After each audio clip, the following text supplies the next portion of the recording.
मैं doctor Jitendra Jingar, professor head department of psychiatry, Gitanjali medical college and hospital. आज का ये वीडियो डिमेंशिया की जानकारी फैलाने के लिए बनाया जा रहा है। डिमेंशिया जो कि कॉमनली ओल्ड एज में होने वाली भूलने की बीमारी को कहते हैं। डिमेंशिया यूजुअली 60 साल की उम्र के बाद में शुरू होता है। अगर अपन प्रिवलेंस की बात करें तो 60 ईयर्स की एज वाले जितने भी वृद्ध लोग हैं उसमें 1% लोगों को डिमेंशिया होता है, और अगर अपन 80 साल के वृद्धों को लें तो उसमें लगभग 10% तक लोगों को डिमेंशिया नाम की बीमारी होती है। लेकिन ये बीमारी 60 साल से पहले बहुत ही अनकॉमन है। यूजुअली ये बीमारी 60 साल से पहले नहीं होती। अब अपन इसके लक्षणों के बारे में बात करते हैं। सबसे कॉमन लक्षण तो है भूलने की समस्या हो जाना। यूजुअली लोग ये समझते हैं कि भूलने की बीमारी में इंसान सबसे पहले पुरानी बातें भूलता है, लेकिन ऐसा नहीं है।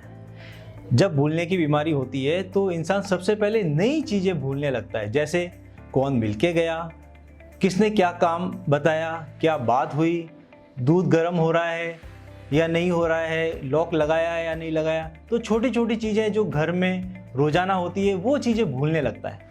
फिर जैसे जैसे ये बीमारी बढ़ती है, ये बीमारी एकाएक नहीं बढ़ती, ये बीमारी धीरे धीरे बढ़ती है। ज़्यादातर लोगों के अंदर कुछ महीने लगते हैं, इवन 2 साल 4 साल भी लग जाते हैं इस बीमारी को बढ़ने में। तो जब ये बीमारी धीरे धीरे बढ़ती है तो वो कॉमन चीज़ें भी भूलने लग जाता है, जैसे उसने खाना खाया या नहीं खाया, उसने नहाया या नहीं नहाया, इस तरह की चीज़ें भी वो भूलने लग जाता है। धीरे धीरे उसको सुन करके समझने में भी समस्या आने लग जाती है कि किसी ने क्या बोला, किसी ने कोई काम बताया तो उसको कॉम्प्रीहेंड नहीं कर पाता, समझ नहीं पाता।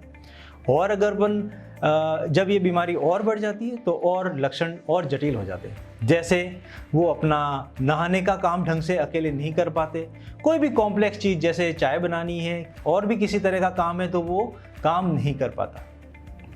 जैसे जैसे ये बीमारी बढ़ती है वैसे वैसे उनकी नींद में भी समस्या आने लग जाती है, उनका व्यवहार बदल जाता है, जैसे चिड़चिड़ापन हो जाना, शक वहम होना, गुस्सा आना, एक ही बात को बार बार कहना, इस तरीके की लक्षण भी इस बीमारी के अंदर देखे जाते हैं।